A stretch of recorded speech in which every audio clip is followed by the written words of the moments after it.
আসসালামু আলাইকুম ভিউয়ার্স।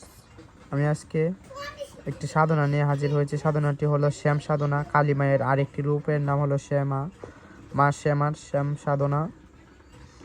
শ্যাম সাধনার মন্ত্রটি আমি বলতেছি। কাকদেশ কামাক কামাই জহা বৈশে ইসমাহিল যুগী ইসমাহিল যুগিনী বা বুই বাড়ি ফুল্লু যুগে লুনা দে চামারি এক ফুল বসে এক ফুল বসে ফসে এক বুল ভসে ফুল ফুল ফরনাহর হর সিংহ কা বাসা দেখ শেরু শ্যাম কোরু তেরু ইলম কা তামাশা। আমি আবার বলতেছি। কাকদেশ কামাক কামাই জহা বৈশে ইসমাহিল যুগিনী ভুই বাড়ি ফুল্লু যুগে লুনা দে চমারি এক ফুল হসে এক ফুল বসে ফুল ফুল পর্ণাহর সিংহ কা বাসা দেখু শেরু শ্যাম করু তেরে ইলম কা তামাশা। একটি চৌমুকে প্রদীপে সর্ষের তেল দিয়ে জ্বালিয়ে আসন পেতে উপরে মন্ত্রটি 7 বা 11 বার পরে সিদ্ধ করে নিতে হবে। এবার সাধনার পূর্বে মন্ত্রটি পরে সাধনার সফলতার পথে এগোতে হবে। এভাবে প্রতিদিন সাধনার পূর্ব মন্ত্রটি 4 বার জপ করতে হবে। এই সাধনা পুরো 21 দিনে কমপক্ষে 108 মন্ত্রটি রোজ রাতে জপ করা দরকার। যদি 21 দিনে আগে শ্যাম প্রকট হন তবে তার কাছে 3টি শর্ত রাখা দরকার। ডাকলে আবার আসবেন, এই শর্তে তাকে প্রথমবার ছেড়ে দিতে হবে। তবে সাধনা কিন্তু পুরো 21 দিনই করতে হবে। শ্যাম সাধকের ইচ্ছা অনুসারে তার সব কাজই হবে। সাধনা চলাকালীন নানা রকম উপদ্রব শুরু হতে পারে, এতে বিচলিত হবার কোনো দরকার নেই, অন্যথায় ক্ষতি হতে পারে। আমি আবার বলতেছি, শ্যাম সাধনা কালী মায়ের আরেকটি রূপ শ্যাম সাধনা।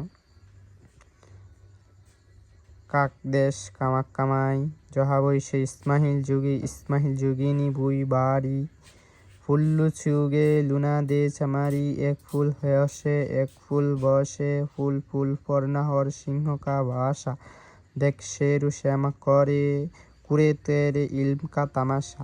বিধি: একটি চৌমুখে প্রদীপ, মানে মাটির যে প্রদীপ আছে চৌমুখ প্রদীপগুলা, ওইগুলো এনে সরিষার তেলে সলতা বানাইতে হবে। সলতা বানাইয়া তারপর সরিষার তেলে আসন পেতে বসতে হবে। এটা যখন শ্যাম সাধনা, তাহলে এটা উত্তর দিকে ফিরে লইলেই ভালো হবে। উত্তর দিক একটা দিক নির্বাচন, উত্তর দিক হলেই ভালো হবে। সাধনার পূর্বে সফলতার পথে এগোতে হবে। এভাবে প্রতিদিন সাধনার পূর্বে মন্ত্রটি সাধনার আগে, সাধনা মানে আসনে বসার আগে মন্ত্রটি 4 বার জপ করতে হবে। তারপরে যে আমাদের যে একটা ধরেন একটা তসবি বা একটা পাথরের মালা 108 গোটার যে পাথরের মালা, এগুলা নিতে হবে। তারপরে এই মন্ত্রটি 108 বার রোজ জপ করতে হবে। 21 দিনের আগেও হতে পারে, আগে হলে তাকে বলতে হবে যে ডাকলে আবার, মানে একবার আসলে ডাকলে আমার কথায় আবার আসবেন, এই সত্যি তাকে ছেড়ে দিতে হবে। তবে সাধনা কিন্তু পুরো 21 দিনই করতে হবে। শ্যাম সাধকের তার পাক সাপ থাকতে হবে এবং স্ত্রী সবার কোনো কিছু করতে পারবে না। ব্রহ্মচর্য পালন করতে হবে। এই মাছ মাংস কিছুই খেতে পারবে না। 21 দিন মাছ মাংস একমাত্র, মানে হিন্দু ভাষায় ব্রহ্মচর্য করতে হবে, কোনো কিছুই করতে পারবে না।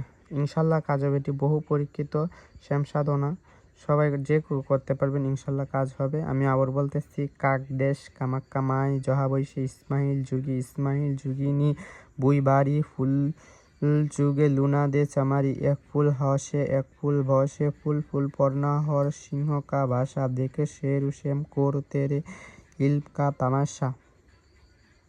ইনশাল্লাহ কাজ হবে, যে করতে পারবেন। আচ্ছা, আজকের জন্য এই পর্যন্তই। ধন্যবাদ সবাইকে। আসসালামু আলাইকুম।